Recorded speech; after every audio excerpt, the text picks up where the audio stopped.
कारक प्रकरण के अंतर्गत पिछले वीडियो में आपने कर्ण कारक तक यानी तृतीया विभक्ति तक के नियमों का अध्ययन किया। वाक्य रचना भी उन नियमों के आधार पर उदाहरण के रूप में आपने देखी, अभ्यास भी किया होगा। अब चौथे नंबर पर आता है हमारा संप्रदान कारक, चतुर्थी विभक्ति। संप्रदान कारक, संप्रदान कारक क्या होता है? जिसके लिए कुछ दिया जाए अथवा जिससे कुछ लिया जाए उसे संप्रदान कारक कहते हैं। जिससे कुछ लेते हैं अथवा जिससे कुछ देते हैं, जिसके लिए कोई क्रिया की जाए, जिस किसी के लिए कोई क्रिया की जाए उसे संप्रदान कारक कहते हैं। जिससे या तो हम कुछ लें या किसी व्यक्ति को हम कुछ दें, जैसे आशीर्वाद दें, पुस्तक दें, रुपये दें, या किसी से आशीर्वाद लें, पुस्तक लें, रुपये लें या वस्त्र लें, दान लें, कुछ भी जिस किसी के लिए कोई क्रिया की जाती है, जिस किसी के लिए कुछ दिया जाता है, जिस किसी से कुछ लिया जाता है, वह संप्रदान कारक होता है। उसे संप्रदान कारक कहते हैं, जिसका हिंदी चिन्ह होता है के लिए। संप्रदान कारक का हिंदी चिन्ह होता है के लिए, और इसमें चतुर्थी विभक्ति का प्रयोग किया जाता है। संप्रदान कारक में सदैव चतुर्थी विभक्ति का प्रयोग किया जाता है। तो संप्रदान कारक जिसके लिए कोई क्रिया की जाए,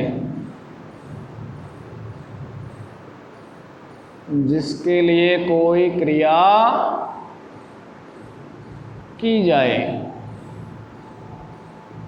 उसे संप्रदान कारक कहते हैं। जिसके लिए कोई क्रिया की जाए उसे संप्रदान कारक कहते हैं।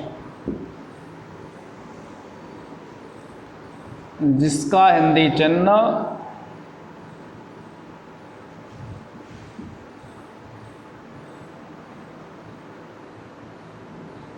जिसका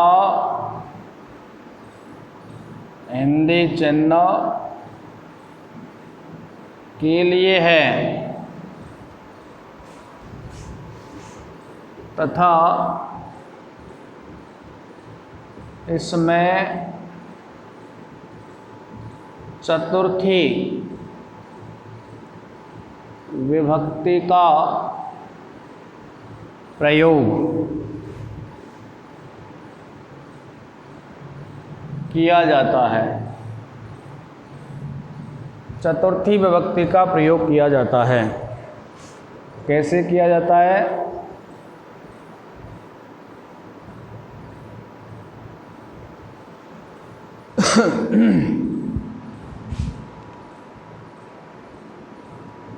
जैसे राम,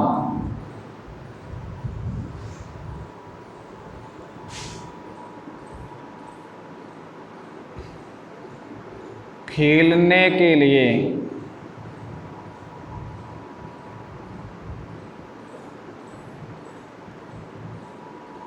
जाता है। राम खेलने के लिए जाता है, तो राम करता है, राम तो करता है, इसमें प्रथम व्यक्ति का प्रयोग हो जाएगा। खेलने के लिए, ये संप्रदान कारक है के लिए। जिसके लिए कुछ किया जाए, जिसके लिए कोई क्रिया की जाए, तो क्या क्रिया की जा रही है? खेलने के लिए, तो इसमें चतुर्थी विभक्ति। लेकिन खेलना खुद एक क्रिया है, क्रीडमाना खेलना, इसको शब्द बनाएंगे और इसमें चतुर्थी विभक्ति का प्रयोग। तो क्रीडनाय, राम है क्रीडनाय, और क्रिया का प्रयोग कर्ता के अनुसार होता है। कर्ता हमारा प्रथम पुरुष एक वचन है, तो क्रिया भी प्रथम पुरुष एक वचन की आएगी। राम है क्रीडनाय गच्छति, राम खेलने के लिए जाता है। ऐसे ही दूसरा, वे दोनों युद्ध के लिए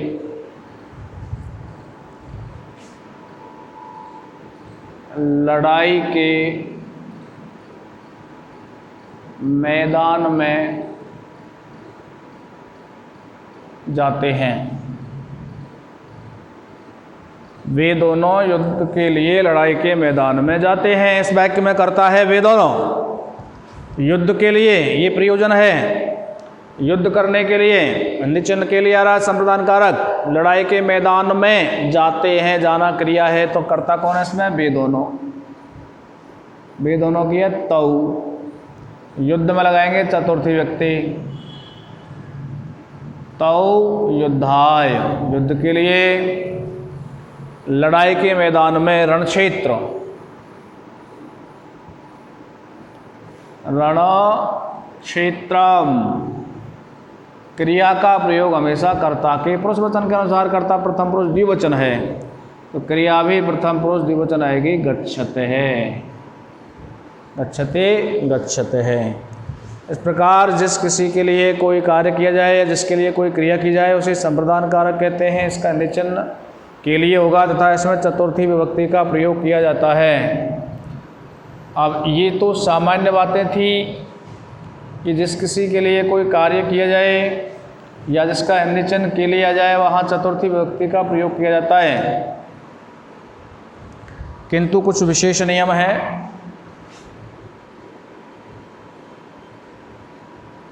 विशेष नियम पहला है कि रुच, और रुच मीन्स होता है अच्छा लगना।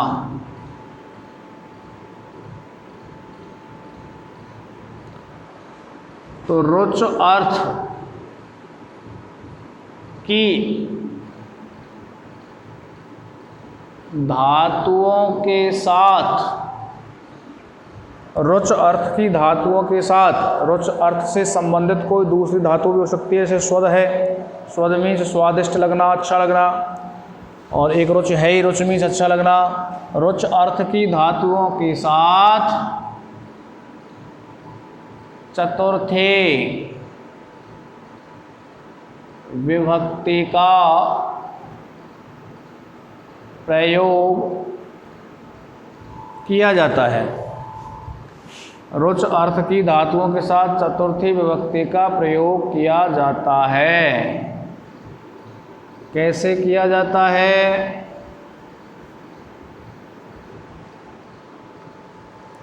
कि बालक के लिए दूध अच्छा लगता है, बालक के लिए दूध अच्छा लगता है।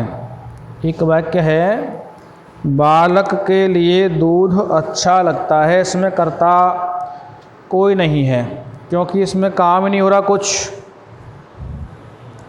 इस वाक्य में कोई काम ही नहीं हो रहा तो कर्ता नहीं है। लेकिन दूध जो शब्द है, इस दूध शब्द में अपन कोई हिंदी चिन्ह नहीं लगा सकते कि दूध ने, दूध को, दूध से, दूध के लिए, दूध से, दूध काके की, नहीं लगेगा, आगे वाक्य का अनर्थ हो जाएगा अगर हिंदी चिन्ह लगाते हैं। तो ये जो दूध शब्द है यहाँ पर ये कर्ता का कार्य करेगा, अर्थात इसमें कोई हिंदी चिन्ह नहीं लगे तो वहाँ प्रथम व्यक्ति का प्रयोग करते हैं, तो दूध में तो अपन प्रथम व्यक्ति लगा देंगे। लेकिन बालक के लिए, जिस किसी के लिए कुछ अच्छा लगता है, रुच अर्थ की धातु अच्छा लगना, अच्छा लगना आ रहा है तो ये रुच अर्थ की धातु है अच्छा लगना। तो जिसके लिए कोई अच्छी चीज़ लगे, जिस किसी को कोई पसंद हो, उस जिसको लगे उसमें चतुर्थी व्यक्ति, तो बालक के लिए दूध अच्छा लग रहा है तो बालक में चतुर्थी व्यक्ति का प्रयोग कर देंगे। बालकाय, दूध इसमें प्रथमा लगा देंगे, लेकिन दूध नपुंसक लिंग है इसलिए दुग्धम, बालकाय दुग्धम, अच्छा लगना।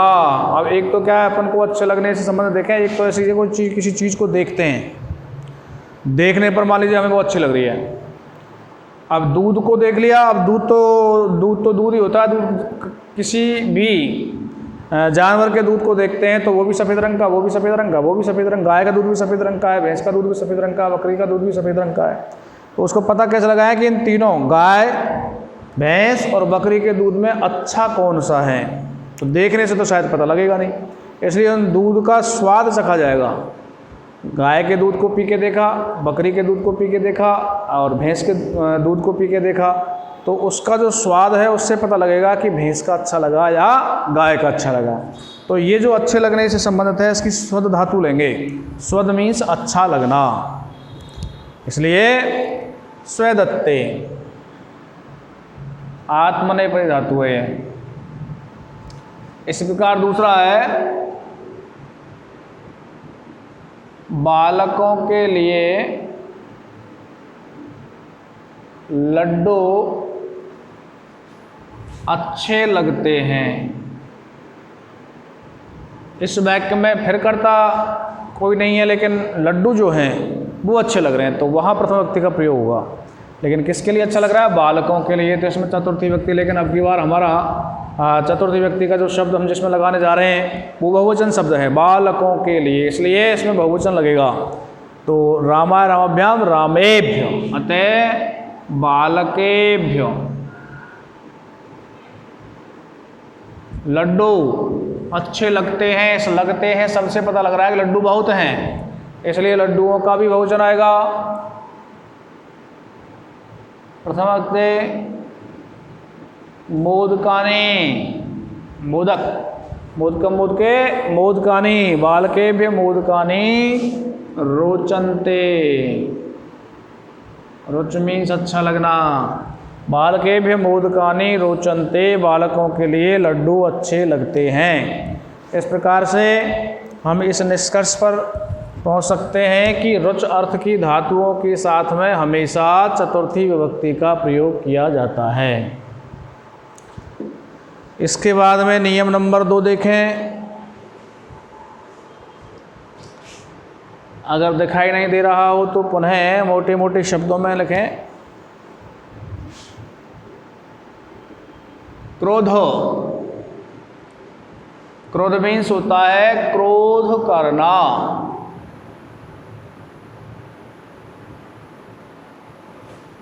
द्रूह, द्रूह माने द्रोह करना। ईर्ष, ईर्ष मीन्स ईर्ष्या करना। असूय, असूय मीन्स निंदा करना। आदि जो धातुएं हैं, ये चारों धातुएं हैं, क्रोध, द्रोह, ईर्ष्य, असूय। क्रोध मीन्स क्रोध करना, द्रोह मीन्स द्रोह करना, अर्थात अपन किसी चीज़ का विरोध करते हैं, विद्रोह करते हैं, वो एक प्रकार से द्रोह करना होता है। क्रोध, द्रोह, ईर्ष्य, ईर्ष्य मीन्स ईर्ष्या करना। और असूय, असूय माने निंदा करना।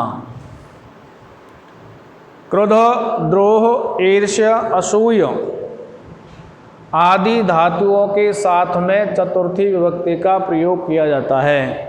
जिस किसी पर क्रोध किया जाए उसमें चतुर्थी विभक्ति, जिस किसी की निंदा की जाए उसमें चतुर्थी विभक्ति, जिस किसी से ईर्ष्या की जाए उसमें चतुर्थी विभक्ति, और जिस किसी की निंदा की जाए उसमें चतुर्थी विभक्ति का प्रयोग किया जाएगा। जैसे हमारे सामने 4 उदाहरण लिखे हुए हैं। पिता पुत्र पर क्रोध करता है, पहला। पिता पुत्र पर क्रोध करता है। पिता, इसमें क्रोध करने वाला है पिता, अर्थात हमें यहाँ कर्ता तो दिया गया है, कर्ता है पिता, और कर्ता में हमेशा प्रथम व्यक्ति का प्रयोग किया जाता है। अतः पिता में प्रथम व्यक्ति का प्रयोग कर देंगे, या तो जनक या पिता, जो कहते हो। पिता पुत्र पर, ये पर जो हिंदी चिन्ह है ये कह रहा है कि पर के हिसाब से तो हमें इसमें सामान्य नियम को अगर देखें तो पर के हिसाब से चतुर्थी व्यक्ति का प्रयोग, सप्तमी व्यक्ति का प्रयोग होना चाहिए। मगर आगे क्रोध आ रहा है, क्रोध, क्रोध करना, इसलिए जिस पर क्रोध किया जाता है वहाँ सप्तमी नहीं होकर के चतुर्थी व्यक्ति का प्रयोग करेंगे। तो पुत्र में चतुर्थी व्यक्ति का प्रयोग होगा पुत्राय, पिता पुत्राय, फिर है क्रोध करना। कर्ता क्रिया का प्रयोग कर्ता के अनुसार किया जाता है, या पिता करता है तो पिता प्रथम पुरुष एक वचन है तो क्रिया भी प्रथम पुरुष एक वचन आएगी। क्रोध्यते, पिता पुत्राय क्रोध्यति। इसी प्रकार दूसरा उदाहरण है राजेश महेश की निंदा करता है। निंदा करने वाला है राजेश, तो राजेश तो कर्ता हुआ, तो कर्ता में तो प्रथमा लगती है, राजेश है। किसकी निंदा कर रहा है? महेश की। तो महेश में चतुर्थी विभक्ति का प्रयोग किया जाएगा। जिस पर क्रोध किया जाए उसमें चतुर्थी, जिसकी निंदा की जाए उसमें चतुर्थी, जिसकी ईर्ष्या की जाए जिससे उसमें चतुर्थी, और जिससे जलन पैदा हो उसमें चतुर्थी विभक्ति का प्रयोग किया जाता है। तो राजेश है, किससे निंदा की जा रही है? महेश से, तो महेश में चतुर्थी विभक्ति महेशाय। राजेश है, महेशाय, निंदा करने की है असूय, तो असूयते, असूयति, क्योंकि कर्ता प्रथम पुरुष है इसलिए क्रिया भी प्रथम पुरुष आएगी। वह माता से ईर्ष्या करती है, अगला वह माता से ईर्ष्या करती है। इस वाक्य में कर्ता कौन है? वह, पता नहीं कोई वह कौन है, लेकिन ईर्ष्या करने वाला कोई वह है, तो करती है अर्थात स्त्रीलिंग शब्द है, तो वह करता है, इसकी संस्कृत है सा। माता से, मातृ शब्द में चतुर्थी व्यक्ति का प्रयोग किया जाएगा। मातृ शब्द है, ऋकारांत शब्द है, इसके रूप थोड़े अलग चलते हैं। तो मात्रे, सा मात्रे, ईर्ष्या करने की क्या है? ईर्ष्या, ईर्ष्यति, ईर्ष्यते, ईर्ष्यन्ति, करता प्रथम पुरुष एक वचन है इसलिए ईर्ष्यते। और इसका चौथा उदाहरण गंगा यमुना से जलती है। गंगा यमुना से जलती है। दो नदियां हैं, गंगा जल रही है किससे? यमुना से, अर्थात कर्ता गंगा हुआ, जलन किससे उत्पन्न हो रही है? यमुना से, तो यमुना में चतुर्थी लग जाएगी। गंगा चतुर्थी व्यक्ति रमा की तरह, रमायई, यमुनायई,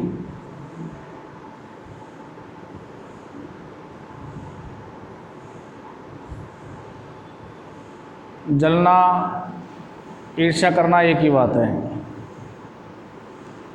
ईर्ष्यति, गंगा यमुनायई ईर्ष्यति। इस प्रकार क्रोधो, द्रोह, ईर्ष्य, असूय आदि शब्दों के योग में चतुर्थी विभक्ति का प्रयोग किया जाता है। अब इसी संप्रदान कारक से संबंधित हम अलग नियम पढ़ेंगे। अगला नियम नंबर 3,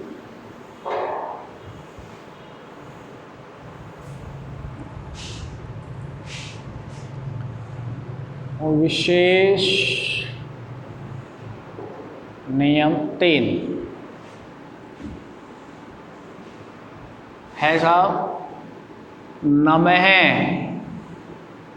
यानी नमस्कार,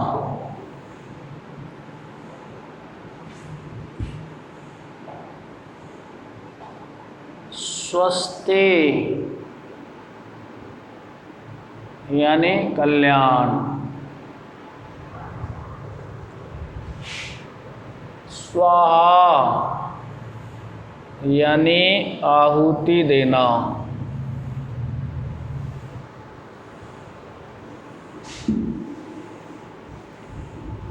स्वधा,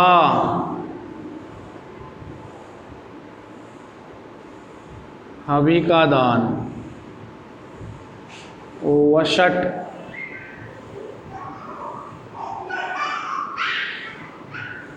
पितरों को अन्न आदि प्रदान करना,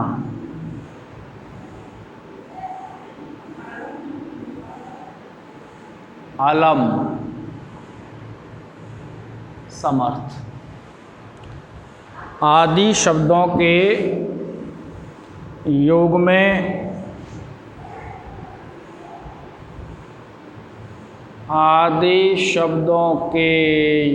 में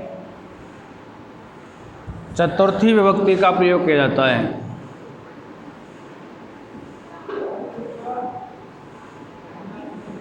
प्रयोग किया जाता है। हाँ जी। नमः, नमस्कार, नमः मीन्स नमस्कार। स्वस्ति, कल्याण। स्वाहा, हवि का स्वाहा आहुति देना। स्वधा, हवि का दान। वषट, पितरों के लिए अन्न आदि प्रदान करना। अलम, समर्थ। यहाँ अलम के बारे में विशेष देखें। अलम जो शब्द है ये तृतीया विभक्ति में भी आया था। सह, साकम, समम, सार्धम, अलम तथा अंग विकार के योग में। तो अलम का जहाँ अर्थ आए बस, तो वहाँ तृतीय विभक्ति लगेगी। लेकिन अलम का अर्थ आए समर्थ, वहाँ चतुर्थी विभक्ति का प्रयोग किया जाएगा। जैसे दैत्यों के लिए हरि समर्थ हैं, राक्षसों के लिए भगवान समर्थ हैं, तो यहाँ अलम शब्द का प्रयोग किया जाएगा। तो जहाँ समर्थ के लिए अलम शब्द का प्रयोग किया जाए वहाँ चतुर्थी विभक्ति का प्रयोग होगा, और जहाँ वश यानी अलम मीन्स बस ये अर्थ लगता है तो वहाँ तृतीय विभक्ति का प्रयोग किया जाता है। तो नमः, स्वस्ति, स्वाहा, स्वधा, वषट एवं अलम आदि शब्दों के योग में चतुर्थी विभक्ति का प्रयोग किया जाता है। कैसे किया जाएगा?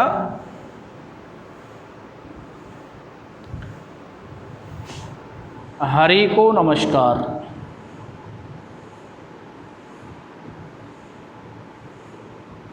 हरि को नमस्कार।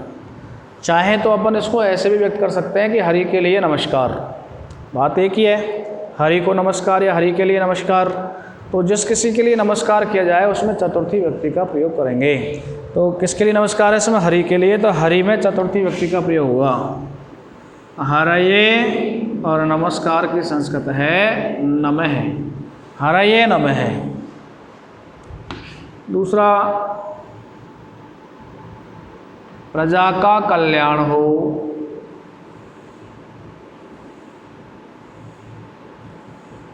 प्रजा का कल्याण हो, स्वस्ति मीन्स कल्याण, प्रजा का कल्याण हो। या प्रजा शब्द में चतुर्थी व्यक्ति का प्रयोग हुआ।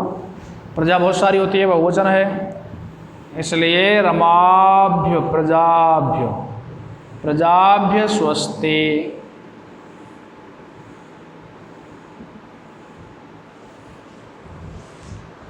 अग्नि में आहुति देना, अग्नि के लिए आहुति।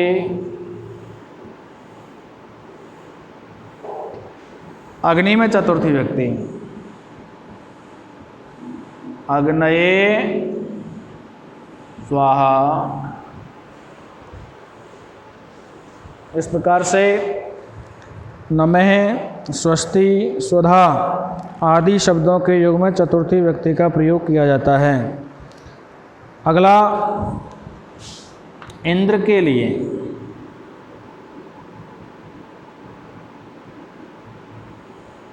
हवि का दान। तो इंद्राय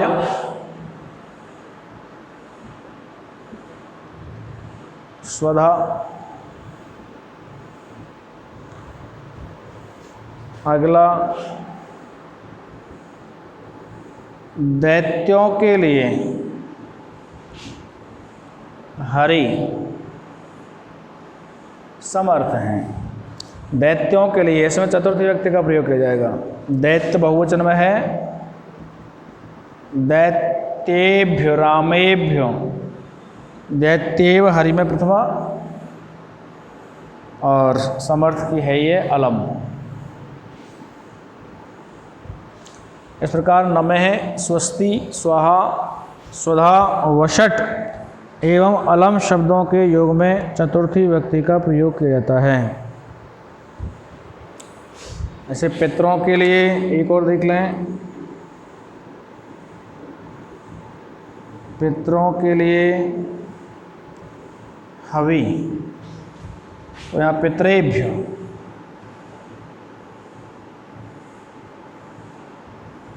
और यहाँ वषट ले लेंगे, अन्नादि प्रदान करना, पितरेभ्य वषट। नमः, स्वस्ति, स्वाहा, स्वधा, वषट एवं अलम आदि शब्दों के योग में चतुर्थी विभक्ति का प्रयोग किया जाता है।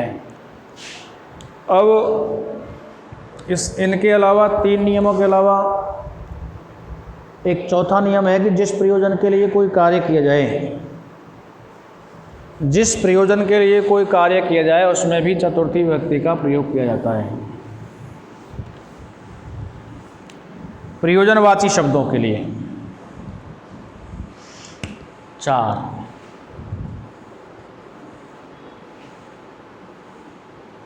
जिस प्रयोजन के लिए कोई कार्य किया जाए तो उस प्रयोजन वाची शब्द में चतुर्थी विभक्ति का प्रयोग किया जाता है। जिस प्रयोजन के लिए कोई कार्य किया जाए उस प्रयोजनवाची शब्द में चतुर्थी विभक्ति का प्रयोग किया जाता है। जैसे मोक्ष के लिए हरि को भजता है, मोक्ष के लिए हरि को भजता है, इसमें प्रयोजनवाची शब्द है मोक्ष। हरि का स्मरण क्यों करता है, हरि को भजता क्यों है, मोक्ष प्राप्त करने के लिए। तो इसमें अपन चतुर्थी व्यक्ति का प्रयोग कर देंगे, या तो मोक्षाय या फिर मुक्तये भी लिखा जा सकता है। हरिम भजति, हरि को।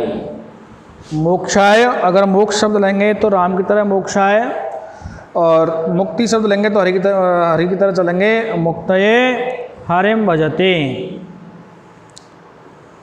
इसी प्रकार तपस्या के लिए पार्वती तपोवन में गई, तपस्या के लिए पार्वती तपोवन में गई, तो तपस्या के लिए इसमें चतुर्थी व्यक्ति का प्रयोग किया जाएगा। तप से, तापस शब्द है, तप से पार्वती करता है तपोवन में, तपोवने चली गई, कत प्रत लगा देते हैं इसमें, गतवती, या ऐसे भी लिख सकते हैं एगच्छत। तो इस प्रकार से प्रयोजनवाची शब्दों में भी चतुर्थी विभक्ति का प्रयोग किया जाता है, अर्थात जिस प्रयोजन के लिए कोई कार्य की जाए वहाँ चतुर्थी विभक्ति का प्रयोग किया जाए। अब ये जो चतुर्थी विभक्ति थी संप्रदान कारक था, ये आपका पूर्ण हुआ। अगली वीडियो में अपन अपादान कारक को पढ़ेंगे, अपादान कारक से संबंधित जो विशेष नियम है उनका भी अध्ययन करेंगे। धन्यवाद।